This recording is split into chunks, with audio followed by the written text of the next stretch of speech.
কবিতা মিথ্যে কথা। কবি শঙ্খ ঘোষ। লোকে আমায় ভালোই বলে, দিব্যি চলনসই, দোষের মধ্যে একটু নাকি মিথ্যে কথা কই। ঘাটশিলাতে যাবার পথে ট্রেন ছুটেছে যখন, মায়ের কাছে বাবার কাছে করছি বকম বকম, হঠাৎ দেখি মাঠের মধ্যে চলন্ত সব গাছে এক এক রকম ভঙ্গি ফোটে, এক এক রকম নাচে। ওমা, দেখো নৃত্যনাট্য! যেই বলেছি আমি, মা বকে দেন, বড্ড তোমার বেড়েছে ফাজলামি। চিড়িয়াখানার নাম জানো তো?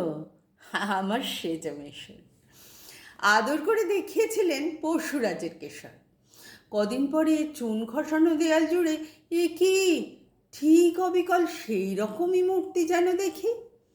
ক্লাসের মধ্যে যেই বলেছি সুরঞ্জনার কাছে, জানিস আমার ঘরের মধ্যে সিংহ বাঁধা আছে, শুনতে পেয়ে দিদিমণি অমনি বলেন, শোনো, এসব কথা আবার যেন না শুনি কখনো। বলি না তাই সেসব কথা, সামলে থাকি খুব, কিন্তু সেদিন হয়েছে কি, এমনই বেয়াকুব, আকাশ পারে আবারও চোখ গিয়েছে আটকে, শরৎ মেঘে দেখতে পেলাম রবীন্দ্রনাথকে। ধন্যবাদ।